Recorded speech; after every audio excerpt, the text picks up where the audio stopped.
নমস্কার, সকলকে স্বাগত জানাচ্ছি মাইক্রোসফট এক্সেলের আরেকটি নতুন ভিডিওতে। এক্সেল যারা শুরু থেকে করতে চাও এবং এক্সেলটাকে ভালো করে জানতে চাও, তাদের জন্য আজকের ভিডিওটি অত্যন্ত ইম্পর্টেন্ট হতে চলেছে। আজকের ভিডিওতে আমি এক্সেলের একটি গুরুত্বপূর্ণ ফাংশন বা ফর্মুলা ইফ ফাংশনের কথা বলবো। ইফ ফাংশনকে আমরা আজকে প্রথম থেকে শেষ পর্যন্ত খুব ভালোভাবে ব্যাখ্যা করব। তো চলো কথা না বাড়িয়ে শুরু করা যাক আজকের ভিডিওটি শুরু করার আগে ছোট্ট একটি রিকোয়েস্ট, যদি তোমার চ্যানেলে নতুন হয়ে থাকো তাহলে অবশ্যই চ্যানেলটিকে সাবস্ক্রাইব করে পাশে থাকা বেল আইকনটি প্রেস করে দিও, তাহলে এই ধরনের হেল্পফুল ভিডিও নোটিফিকেশনগুলি খুব সহজেই পেয়ে যাবে। তো চলো শুরু করি। ইফ ফাংশন মাইক্রোসফট এক্সেলের একটি গুরুত্বপূর্ণ ফাংশন। এক্সেলে কাজ করবে আর ইফ ফাংশন জানবে না, এটা কিন্তু হতে পারে না। তো ইফ ফাংশন তোমাদেরকে জানতেই হবে, এবং এই ইফ ফাংশন কিন্তু অনেকের ক্ষেত্রে অনেক সমস্যার কারণ হয়ে দাঁড়ায়, কারণ খুব ভালো করে বুঝতে পারে না বা কি করতে চাইছে বা কি করতে বলছে সেটা বুঝতে পারে না। তো সেটা নিয়ে অনেকের কিন্তু প্রবলেম হয়। তো আজকে সেই ভীতি বা সেই ভয়টাই কিন্তু কাটানোর জন্য আমি ইফ ফাংশন নিয়েই আলোচনা করব, এবং ইফ ফাংশনে অনেকগুলো ব্যবহার বা প্রয়োগ আমি তোমাদেরকে দেখাবো, যেখান থেকে তোমরা খুব সহজেই বুঝতে পারবে যে কিভাবে আমরা ইফ ফাংশনটাকে ব্যবহার করব। যদি আমি তোমাদেরকে এইখানে একটু ইফ ফাংশনটা লিখে দেখাই, তাহলে দেখো কি বলছে, ইজ ইকুয়াল টু ইফ। দেখো কি বলছে, check whether a condition is meet and return one value, if true then another value is false. মানে কি বলছে, চেক করবে যদি কন্ডিশনটা মিট করে, যে ঠিকঠাক হয়, তাহলে সে ট্রু ভ্যালু দিবে এবং নয়তো ফলস ভ্যালু দিবে। মানে হয় ঠিক নচেত ভুল, সত্য অথবা মিথ্যা, এই যে দুটোর মধ্যে যে কোনো একটা আসবে রেজাল্ট আমাদের, সেটাই কিন্তু ইফ ফাংশনটা কাজ করে। তো ইফ লিখে ফার্স্ট ব্র্যাকেট দেওয়ার পর দেখো কি চাইছে, সিনটেক্সটা দেখো, এটাকে সিনটেক্স বলা হয়। ইফের পরে দরকার হচ্ছে লজিক্যাল টেস্ট, যে কার উপর ভিত্তি করে তুমি সেই কন্ডিশনটা অ্যাপ্লাই করতে চাচ্ছ সেটা। ইফের পরে ফার্স্ট ব্র্যাকেট দিয়ে হয় লজিক টেস্ট, যে যার উপর ভিত্তি করে তুমি ক্যালকুলেশনটা করতে যাচ্ছ সেটা। তারপরে আসছে ভ্যালুগুলো, সেই ভ্যালুগুলো if value true or if value false, মানে হয় ট্রু হতে পারে অথবা ফলস হতে পারে। তো সেইটার উপর ভিত্তি করে আজকে আমরা এখানে দেখো কিছু স্টুডেন্টের নাম লেখা হয়েছে আর তাদের মার্কসগুলো বসিয়ে দেওয়া হয়েছে, এবং আমাদেরকে পাস ফেল ক্যালকুলেট করতে বলা হয়েছে, যে পাস করলো না ফেল করলো। এবং এখানে একটা কন্ডিশন আমাকে দেওয়া হয়েছে, pass marks is greater than equals to 45 বা তার বেশি মার্কস পেলে স্টুডেন্টটা পাস করবে, আর 45-এর কম পেলে স্টুডেন্টটা ফেল করবে। এইটা আমাদেরকে কিন্তু খুঁজে বের করতে হবে। তো দেখে নাও, এটা first example 1 is equal to দিবে, ইজ ইকুয়াল টু দিয়ে লিখবে ইফ, যদি ফার্স্ট ব্র্যাকেট লজিক টেস্ট বলে দিচ্ছে বা লজিক্যাল টেস্ট কার উপরে বেস করে হবে, মার্কসের উপরে বেস করে। তো এই লজিক টেস্ট যেটা ডার্ক হয়ে আছে, ব্ল্যাক হয়ে আছে, সেটার জন্য আমরা দিব হচ্ছে মার্কস। তাহলে ইফ লজিক টেস্ট কি B3তে আমার পার্সেন্ট মার্কসটা দেওয়া আছে, তো B3 greater than equals two, greater than কেন, বেশি, আর ইকুয়ালস টু হচ্ছে সমান সমান। তো যদি B3 মানে হচ্ছে মার্কসটা গ্রেটার দেন ইকুয়ালস টু কত হয়, 45 হয়, কারণ আমার এখানে কন্ডিশনটা বলে দিয়েছে যে পাস মার্কস ইজ 45। তো বলছে ইফ B3টা যদি বেশি বা সমান সমান হয় কার, 45-এর কমা। দেখো লজিক টেস্টটা শেষ হলো। যদি এটা হয় তাহলে কি হবে, ডবল কোটেশনের মধ্যে লিখে দাও কি, PASS, পাস। কম্পিউটারকে বোঝালাম যে যদি B3টা মানে মার্কসটা 45-এর বেশি বা সমান সমান হয়, কমা ডবল কোটেশনের মধ্যে লিখবে পাস, কমা দিয়ে ডবল কোটেশনের মধ্যে লিখে দিবে fail, FAIL, fail, quotation close. এই কমা দিয়ে ডবল কোটেশনের মধ্যে আমরা লিখলাম ফেল, মানে হচ্ছে যদি 45 বা তার বেশি হয় তাহলে ভ্যালুটা ট্রু আসবে বা পাস হবে, নচেত ফেল হবে। এই নচেতের জন্য কিন্তু আলাদা কোনো কন্ডিশন দরকার নয়, এটা যদি না হয় তাহলেই ফেল হবে। পুরোটা কি লিখলাম, ইফ ফার্স্ট ব্র্যাকেট B3 মানে marks greater than equals to 45, যদি মার্কসটা 45 বা তার বেশি হয় তাহলে কমা ডবল কোটেশনের মধ্যে পাস, নচেত ডবল কোটেশনের মধ্যে ফেল, মানে হয় ট্রু হবে নয়তো ফলস হবে। এই যে ব্র্যাকেট একটা শুরু করেছিলাম, এই ব্র্যাকেটটা আমরা কিন্তু ক্লোজ করে দেবো, করে দিয়ে আর্গুমেন্টটা শেষ হচ্ছে, আমরা হচ্ছে এন্টার করলাম। তাহলে এই যে স্টুডেন্টটা সেটা কিন্তু পাস দেখাচ্ছে। কেন পাস দেখাচ্ছে, কারণ এর মার্কসটা কত আছে, 78, 45-এর বেশি। আমি যদি এর মার্কসটা চেঞ্জ করে 30 করে দিই, 30 লিখে এন্টার করি, দেখো ফেল হয়ে গেল, অটোমেটিক চেঞ্জ হয়ে যাচ্ছে। আবার যদি আমি এটাকে ধরো 66 করে দিই, তাহলে কিন্তু আবার পাস হয়ে যাচ্ছে। এবার একটা বেরিয়ে গেলে আমরা পরেরগুলোকে কী করবো, ফিল হ্যান্ডেল ধরে সিরিজ করে দেবো, দেখবে সবার যারা পাস আছে পাস, আর যারা ফেল আছে 45 বা তার কম পেয়েছে তাদের কিন্তু ফেল চলে এলো। তো এটা আমরা একটা কন্ডিশন একটা লেয়ার দিয়ে পাস ফেল কিভাবে ক্যালকুলেট করব সেটা আমরা শিখলাম ইফ ফাংশন ব্যবহার। ওকে, এরপর আমরা এক্সাম্পল 2 চলে আসবো। পরেরটা দেখো, পরেরটাতে কি বলা হয়েছে, কিছু ভোটারের নাম দেওয়া হয়েছে, তাদের এজ দেওয়া হয়েছে এবং বলেছে eligible for voting yes or no, মানে এরা এই যে ব্যক্তিগুলা এদের এজ দেওয়া আছে, এরা ভোটের জন্য এলিজিবল কিনা, যদি এলিজিবল হয় মানে ভোটদানে যোগ্য হয় তাহলে ইয়েস দেখাবে, আর যদি ভোটদানে যোগ্য না হয় তাহলে নো দেখাবে।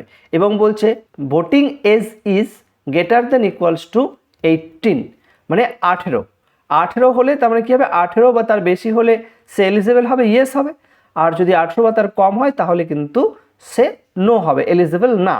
তো সেইটা আমরা এখন কিন্তু ক্যালকুলেট করবো। এখানেও কিন্তু একটা কন্ডিশনই কাজ করবে। তো এখানে দেখো কয়েকটা নাম আছে, তো আমরা মুখে মুখে করতে পারি, কিন্তু যখন অনেকগুলো থাকবে তখন কিন্তু আমাদেরকে ফর্মুলা মাস্ট বি ব্যবহার করতে হবে।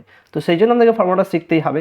আমরা ইকুয়ালস টু দিব, দিয়ে বলবো ইফ, পর দিলাম ফার্স্ট ব্র্যাকেট, লজিক টেস্ট, এই যে দেখো এজের উপর ভিত্তি করে, অর্থাৎ এজটা দিলাম, গ্রেটার দেন ইকুয়ালস টু কত 18, কারণ 18 বলেছে। তো বলছে ইফ ফার্স্ট ব্র্যাকেট B2 মানে হচ্ছে এজ, তাহলে যদি এজ বেশি বা সমান সমান হয়, বেশি গ্রেটার দেন ইকুয়ালস টু সমান সমান, তো যদি এজ বেশি বা সমান সমান হয় কার 18 কমা ডবল কোটেশনের মধ্যে কি লিখবে, লিখবে হচ্ছে ইয়েস, YES, ইয়েস, যদি হয় তাহলে ইয়েস লিখবে, আর না হলে কমা দিয়ে no, quotation close, bracket close. তাহলে যদি B3টা মানে এজটা গ্রেটার দেন ইকুয়ালস টু 80 হয় তাহলে ইয়েস, না হলে নো, এন্টার। দেখো এখানে 23 ছিল, ইয়েস দেখিয়ে দিচ্ছে। আমি যদি 18 দিয়ে দিই তবু ইয়েস দেখাচ্ছে, কিন্তু আমি যদি এখানে 17 করে দিই তাহলে কিন্তু নো দেখিয়ে দেবে, কারণ এলিজিবল নয়। আমরা একটা করলাম, করার পর আমরা সিরিজ করে দেবো, সবারগুলো কিন্তু বেরিয়ে গেল। আশা করি বুঝতে পারছো, যদি ভালো লাগে অবশ্যই একটি লাইক করো। পরের এক্সপ্লেনেশন দেখো, 3 নাম্বার এক্সপ্লেনেশন, ম্যাচিং করা। ধরো এখানে কিছু আধার কার্ডের নাম্বার বা ব্যাংক অ্যাকাউন্টের নাম্বার দেওয়া আছে এবং ডান পাশেও কিছু আধার কার্ডের নাম্বার বা ব্যাংক অ্যাকাউন্টের নাম্বার দেওয়া আছে। এবার তোমাকে বললো এগুলোকে ম্যাচ করাও, যদি সেম থাকে তাহলে কোনো কিছু আসবে না, কোনো কিছু আসার দরকার নেই, আর যদি না মেলে তাহলে তোমাকে নো ম্যাচ এই কথাটা দেখাতে হবে। ওকে, তো কিভাবে করবো আমরা, equals to if first bracket প্রথম আধার নাম্বারের সেল অ্যাড্রেস ইকুয়ালস টু দ্বিতীয় আধার নাম্বারের সেল অ্যাড্রেস। দেখো ইফ যদি B3 মানে প্রথমটা ইকুয়ালস টু কি হয়, C3 হয়, মানে B3 আর C3 যদি সমান সমান হয়, কমা ডবল কোটেশনের মধ্যে ব্ল্যাঙ্ক রেখে দেবে, ফাঁকা রেখে দেবে, কিছু দিলে না। দেখো ডবল কোটেশন শুরু করলাম, আবার ক্লোজ করে দিলাম, কিছু লিখলাম না, কমা দিয়ে ডবল কোটেশনের মধ্যে লিখে দেবে নো ম্যাচ, ব্র্যাকেট ক্লোজ। তাহলে ইফ যদি B3 ইকুয়ালস টু C3 হয়ে যায়, মানে B3 আর C3 যদি সমান সমান হয় তাহলে কোনো কিছু দেখার দরকার নেই, ব্র্যাকেট কোটেশনের মধ্যে ফাঁকা রেখে দিয়েছি। আর না হলে সমান সমান না হলে কি কম বেশি এদিক ওদিক হবে, উল্টো পাল্টা হবে, নাম্বার চেঞ্জ হবে, তো সেক্ষেত্রে তোমার এখানে কি হবে, নো ম্যাচ দেখিয়ে দিবে, এন্টার। তা দেখো এখানে কিছু দেখাচ্ছে না, তার মানে এখানে ম্যাচ আছে। আমরা এটাকে সিরিজ করি, সিরিজ করে নিচের দিকে যায়, এই যে দেখো এইটা কিন্তু আমাদের ম্যাচ করেনি, নো ম্যাচ দেখিয়ে দিচ্ছে। আবার এটাও কিন্তু ম্যাচ করেনি, এটাও নো ম্যাচ দেখিয়ে দিচ্ছে, এটাও ম্যাচ করেনি। দেখি আমরা কি কি ম্যাচ করছে না। যদি শেষেরটা চেক করি, 908871 90887131 আছে, দেখো আমি 3টাকে চেঞ্জ করে 7 করে দেবো, 7 করে দিয়ে এন্টার করলে দেখো নো ম্যাচটা কিন্তু চলে গেল। তাহলে আমাদের একাধিক যদি ক্রস চেক করতে হয়, অনেকগুলো আধার কার্ডের নাম্বার দেওয়া আছে 100 200 500, তখন তুমি কি করবে, এক এক করে করবে, অনেক সময় লাগবে। সেক্ষেত্রে তুমি কিন্তু এই ইফ ফাংশনটাকে ব্যবহার করতে পারো। এরপরে চলে আসবো আমরা পরবর্তী এক্সপ্লেনেশনে। এখানে স্টুডেন্টের নাম দেওয়া আছে আর এখানে তাদের মার্কস দেওয়া আছে, কত পেয়েছে। এখানে হচ্ছে ফাইন্ড ফেল স্টুডেন্ট, যে সমস্ত স্টুডেন্টগুলো ফেল করেছে তাদের নামগুলো দেখাও, এবং এখানে পাস মার্কস ওই একই রকম ভাবে 45 বা তার বেশি বলে। তো সেক্ষেত্রে তুমি কিভাবে ফাইন্ড করবে, ফাইন্ড দ্য ফেল স্টুডেন্ট। তো দেখো ইকুয়ালস টু লিখবে, লিখবে ইফ যদি, আবারও first bracket, marks greater than equals to 45 হয়, যদি মার্কসটা গ্রেটার দেন ইকুয়ালস টু 45 হয়, কমা ডবল কোটেশনের মধ্যে ব্ল্যাঙ্ক, ফাঁকা রেখে দেবো। যদি 45 বা তার বেশি হয় তার মানে সে কি করছে, পাস করেছে। আমার কাছে পাস স্টুডেন্ট চাইনি, আমার কাছে হচ্ছে ফেল স্টুডেন্ট, ওই জন্য বললাম ইফ যদি B3টা গ্রেটার দেন ইকুয়ালস টু 45 হয়, মানে B3টা বেশি বা সমান সমান হয় কার, 45 এর, তাহলে কি দেখাবে, ব্ল্যাঙ্ক দেখাবে, ফাঁকা, কিছু দেখাবে না। ওই জন্য সেকেন্ড ডবল কোটেশন শুরু করলাম, আবার তৎক্ষণাৎ ক্লোজও করে দিলাম, কমা। আর না হলে কি হবে, না হলে এই সেল অ্যাড্রেসটা দিয়ে দিবে, তাহলে ওই সেল অ্যাড্রেসটা দেখো, ব্র্যাকেট ক্লোজ এন্ড এন্টার। তো দেখো এখানে কিন্তু দেখাচ্ছে না কিছু, কারণ এটা কত আছে 78। আমরা চলে আসি নিচের দিকে, তো দেখো এখানে কিন্তু 1 2 3 4 4জন স্টুডেন্টের নাম পাওয়া গেল যারা হচ্ছে ফেল করেছে। ফর্মুলাটা কি লিখলাম দেখো, ইফ যদি B3টা গ্রেটার দেন ইকুয়ালস টু 45 হয়, কমা ডবল কোটেশনের মধ্যে ব্ল্যাঙ্ক, কমা দিয়ে যদি না হয় তাহলে কি হবে, কম পেয়েছে, অতএব আমরা ওই সেল অ্যাড্রেসটা, নেমের সেল অ্যাড্রেসটা, যেখান থেকে নেমটা আমাকে দেখাবে, নেমের সেল অ্যাড্রেস দিয়ে এন্টার করে দিলাম। ওকে স্টুডেন্ট, একই রকম ভাবে পাস স্টুডেন্টও তুমি বের করতে পারো। যদি তোমাকে বলে পাস স্টুডেন্ট বের করো, আমি এটা সরিয়ে দিই একটু, দেখো এখানে ধরো পাস স্টুডেন্ট বের করবো, ফাইন্ড পাস স্টুডেন্ট। তাহলে কি বলবো, is equal to if first bracket marks greater than equals to 45 কমা দেন নামটা দেখাবে, আর না হলে ডবল কোটেশন ফাঁকা দেখাবে, ব্র্যাকেট ক্লোজ। দেখো যদি B3টা কি হয় গ্রেটার দেন ইকুয়ালস টু 45 হয় তাহলে A3 হয়ে যাবে, মানে নামটা চলে আসবে, আর না হলে কিছুই আসবে না, ব্ল্যাঙ্ক থাকবে, এন্টার। তা দেখো সঞ্জীব 78 নাম চলে এসছে। সিরিজ যদি করি তাহলে যাদের যাদের দেখো ফেলে নাম ছিল তারা কিন্তু পাশে নাম নেই। চলো পরেরটা দেখে নেওয়া যাক, পরের এক্সাম্পলটা। পরের এক্সাম্পল বলছে যে স্টুডেন্টের নাম দেওয়া আছে, তাদের মার্কস দেওয়া আছে, হচ্ছে add 5 grace marks if marks less than 40, মানে যদি মার্কসটা 40-এর কম থাকে তাহলে তুমি কি করবে, 5 মার্কস এক্সট্রা যোগ করে দিবে, আর যদি এর বেশি থাকে তাহলে কিছু করার দরকার নেই, যা আছে তাই থাকবে। চলো বের করি। আমরা লিখবো is equal to if first bracket marks greater than equals two 40 কমা যা আছে তাই বসে যাবে। দেখো যদি B3টা বেশি বা সমান সমান হয় কার, 40-র বেশি বা সমান সমান হয়, বেশি যত খুশি বা সমান সমান হলে কত হবে, ওই মার্কসটাই বসে যাবে, তবে ওই সেলটাই আবার দিয়ে দিলাম B3 দিয়ে দিলাম। আর না হলে কি হবে, B3 যা আছে তার সঙ্গে যোগ হয়ে যাবে কত, 5। দেখো ভালো করে দেখো কি বলছে, যদি B3টা বেশি বা সমান সমান হয় কার, 40-র বেশি বা সমান সমান হয় তাহলে B3 যা আছে তাই থাকবে, যেন B3টাই লিখে দিলাম। আর না হলে কি হবে, 40-র কম হয়ে যাবে, B3 যা আছে সেটা তো থাকবেই, তার সঙ্গে 5 প্লাস হয়ে যাবে, ব্র্যাকেট ক্লোজ করলাম, দেন এন্টার করলাম। তো দেখো এখানে কিন্তু চেঞ্জ হয়নি, কেন হয়নি, কারণ এখানে 78 ছিল। পরেরটা আমরা দেখি। তা দেখো এইখানে আমাদের তো 43, এটা চেঞ্জ হওয়ার ব্যাপার নেই, 57 এটাও চেঞ্জ হওয়ার ব্যাপার নেই। এই যে নাম্বারটা এই পলাশ, এর কিন্তু কি হয়েছে, 34 ছিল সেটা 39 হয়ে গেছে, 34-এর সঙ্গে 5 প্লাস করে 39। এটা 28 ছিল অশোক, সেটা কিন্তু বেড়ে আবার 33 হয়ে গেছে, এটাও বেড়েছে 5। আর এটা 40 যা আছেও তাই আছে, কারণ 40-র কম বলেছিল, 40 বেরোতে হবে না, অতএব 40-তে কিন্তু যা আছে তাই। ওকে, তো চলো পরের ট্রিক্সটি দেখে নেওয়া যাক। এমপ্লয়ীদের নাম, কিছু কর্মী আছে তাদের নাম দেওয়া আছে, তাদের বেতন দেওয়া আছে, স্যালারি দেওয়া আছে, এবং বলছে ইনক্রিমেন্ট 12% ইনক্রিমেন্ট দাও ইফ স্যালারি লেস দেন 15,000। কি বলছে, এখানে কিছু কর্মী আছে তাদের এখানে স্যালারি দেওয়া আছে, এবং বলছে যে ইনক্রিমেন্ট দাও কত পার্সেন্ট, 12%। তুমি ইনক্রিমেন্ট দিবা, কাকে দিবা, যদি স্যালারিটা কি হয় 15,000-এর কম হয়। কিভাবে করবো, চলো তোমরা ইজ ইকুয়াল টু দিয়ে ইফ লিখবো, ফার্স্ট ব্র্যাকেট স্যালারি, দেখা হচ্ছে 15,000-এর কম থাকলে ইনক্রিমেন্ট, 15,000-এর বেশ সমান সমান বা বেশি থাকলে ইনক্রিমেন্ট নয়।